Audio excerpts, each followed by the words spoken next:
السلام سے حرم کی جانب جا رہے ہیں. کوہ صفا کے قریب عبداللہ ابن جدعان کا گھر ہے. قریب سے گزرے تو آگے سے ابو جہل آ رہا ہے. حضور علیہ السلام کو جب اس نے دیکھا تو بدتمیزی شروع کر دی. وہ الجھتا چلا جا رہا ہے حتیٰ کہ اس نے ایک نوکیلا پتھر پکڑ کے حضور کو زخمی کر دیا اور آقا کے نازک بدن سے خون بہنے لگا. حکم جہاد نہیں آیا، اللہ کی مشیت ہے.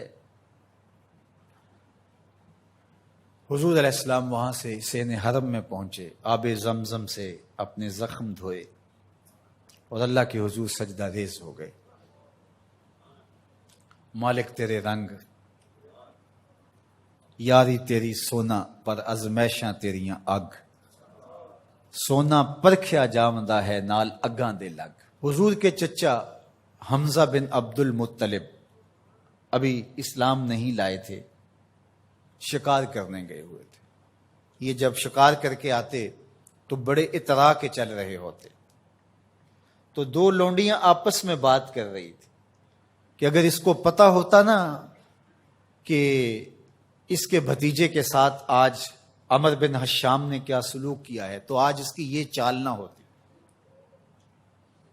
تو حمزہ بن عبد المطلب کے کان میں یہ بات پڑ گئی. اللہ اکبر، رک گئے. وہ جو فاخرانہ چال تھی تبدیل ہو گئی. تجسس سے پوچھتے ہیں کیا ہوا، انہوں نے ساری کہانی سنائی. بس غصے میں آ گئے، کمان ہاتھ میں پکڑی تھی، اسی طرح سیدھا سین حرم میں پہنچے. صنادید قریش نشستیں جمائے بیٹھے تھے. ابو جہل بھی اپنے چیلے چانٹوں کے ساتھ ایک نشست پہ براجمان تھا. کمان کو زور سے اس کے سر پہ مارا اور کہا کیا تو نے محمد کو لاوارث سمجھ لیا ہے صلی اللہ علیہ وسلم.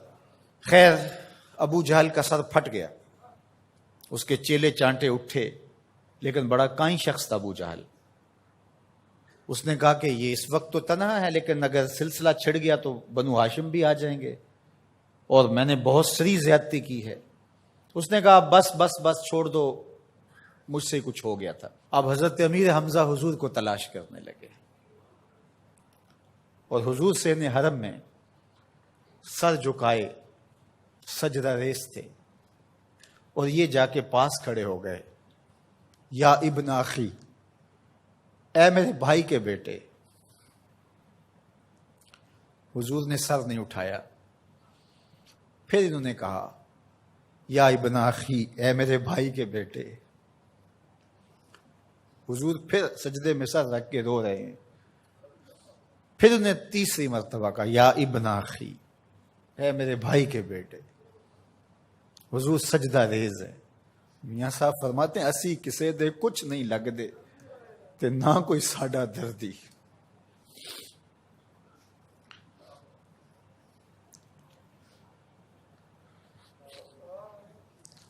خیر حضور نے سر انور اٹھایا تو کہا بھتیجے تو خوش ہو جا، میں تیرا بدلہ لے آیا ہوں.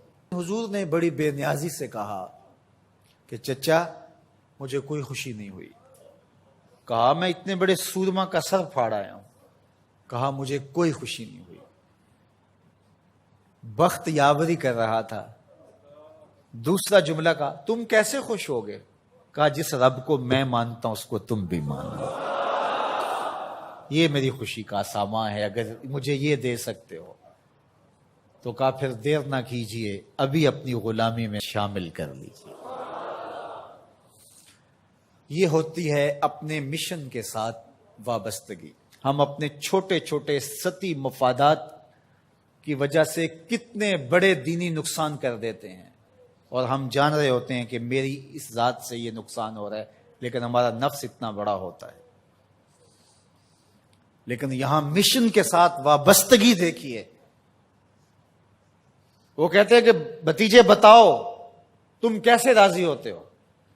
تو جو حضور بولتے ابو جہل کے ٹکڑے ٹکڑے ہو چکے ہوتے چند لمحوں کے بعد. لیکن کہا نہیں، میں اس سے راضی ہوتا ہوں کہ جس رب کو میں مانتا ہوں وہ اس کو تو مان.